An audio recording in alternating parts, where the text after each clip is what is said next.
recusa de entrada em Portugal não é o problema de fundo. As funções do CEF passam precisamente por perceber se aquelas pessoas preenchem ou não os requisitos para entrar em Portugal. O problema está na forma como os estrangeiros acabam tratados. Mas no que às recusas de entrada diz respeito, vale a pena olhar para uma situação em particular. Segundo o relatório anual de segurança interna, o país que recebe mais recusas de entrada em Portugal é o Brasil. Só no ano passado foi negada a entrada a 1.172 brasileiros, num total de 1.589 recusas. Fomos conhecer a história de uma destas recusas. Uma brasileira com 36 anos vinha de férias para Portugal 2 semanas e acabou detida. No Centro de Instalação Temporária do CEF, ela assume que ouviu outros detidos a serem agredidos pelos inspectores. O entusiasmo de Cátia Gonçalves começou ainda no voo de Curitiba, com destino a Portugal, onde tinha planeado passar 15 dias. Agora chegou a janta, bife, bolinho, pelo jeito também gostoso. Fez escala em Casablanca, mas quando aterrou em Lisboa em fevereiro de 2020, as férias que seriam de sonho viraram um pesadelo quando desembarcou e foi travada por inspectores do CEF. Falaram que eu não tinha perfil de estar viajando, que eu ia me prostituir ou eu estava levando droga. A passageira brasileira ouviu esta frase vezes sem conta durante os 3 dias em que esteve detida no Centro de Instalação Temporária do CEF. Hoje, um ano depois, assume que sentiu na pele o peso da xenofobia, do racismo e ainda pior. Eu acho que foi um preconceito muito grande. Foi racismo, sim, por eu ser brasileira e por ser mulher também, né? Eu estava na mão deles ali, sabe? Tipo, eu chorei muito, eu não conseguia parar de chorar, eu fiquei muito nervosa, eu não conseguia nem conversar com eles mais, porque eu só chorava. As lembranças são péssimas, bem péssimas, assim. A mulher de 36 anos diz que as autoridades lhe tiraram o passaporte, a bagagem e o telemóvel. Aí no alojamento já tiraram todas as minhas coisas de mim, aí eu fiquei muito nervosa, acabei menstruando. E daí foi o pior constrangimento para mim, porque eu não tinha um absorvente, pedi, não me deram. O tempo que eu fiquei lá, eu fiquei com papel higiênico, o alojamento era horrível, não tinha porta no banheiro, tinha menino junto, a toalha de banho era mais ou menos desse tamanho aqui, ó.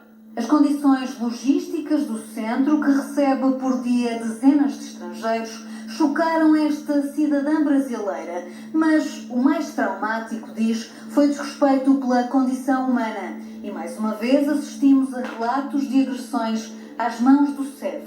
Tinha 2 cabo-verdianos lá com a gente, fumando lá fora, e eles queriam saber qual que era o horário do voo deles, e levaram para lá, e eles voltaram quietos. Bem quietos e assim, mancando, com as costas machucadas, pelo jeito. Mas nós não podíamos chegar perto deles. A TV contactou o CEF a propósito destas queixas. Dizem que a cidadã não apresentou nenhuma reclamação por escrito.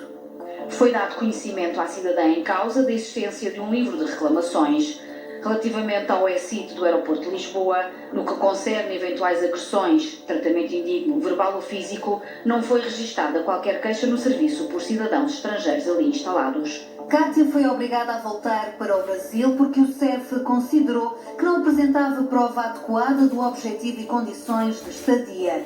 Na bagagem levou uma detenção, um bilhete de avião de ida e volta, o seguro da viagem, um cartão de crédito e o comprovativo da reserva do hotel em Portugal. Documentos de uma viagem que ficou suspensa por decisão do Serviço de Estrangeiros e Fronteiras.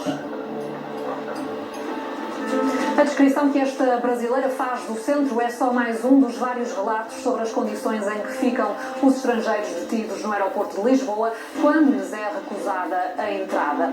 Mas essa estadia no centro do CEF tem um custo e é pago pelas companhias aéreas.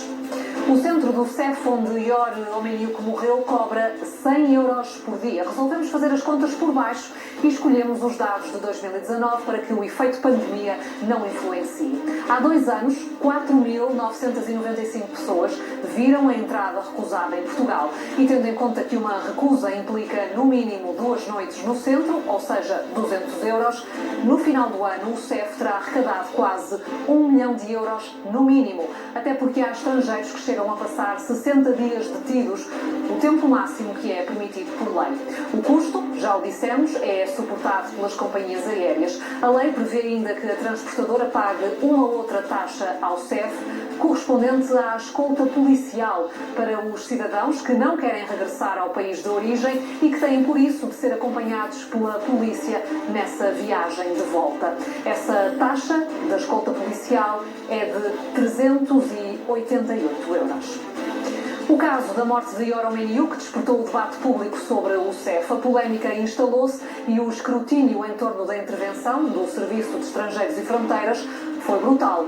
O escândalo levou à admissão de Cristina Gatões, a ex-diretora nacional, o CEF foi extinto e o controle de entradas de estrangeiros passou para a alçada da GNR e da PSP. O Estado português vai indemnizar em mais de 800 mil euros a família do cidadão ucraniano morto. Há uma questão que ficou ainda em aberto e se calhar ficará para sempre sem resposta. As agressões que levaram ao homicídio deste cidadão ucraniano foram ou não um ato de xenofobia? Claramente o que nós temos aqui neste processo é que um cidadão ucraniano chega ao nosso país, é tido pelo CEF como vindo de um país considerado de risco, e esta é uma descrição que os próprios inspectores fazem durante todo o período em que falam de cidadãos da Ucrânia. Olhando para a pessoa, acham de imediato que ele vem trabalhar nas obras ou no campo. A partir daí podemos considerar com mediana certeza que se trata de um raciocínio xenófobo e claramente direcionado para dizer que, sendo de leste, vem trabalhar para as obras. O advogado da família de Ior não tem dúvidas de que houve racismo e xenofobia e não é o único a pensar assim. A associação SOS Racismo foi a primeira a aplaudir a extinção do CEF e escolhe palavras duras para se referir a um serviço que considera vem do antigo regime. O CEF é um cancro.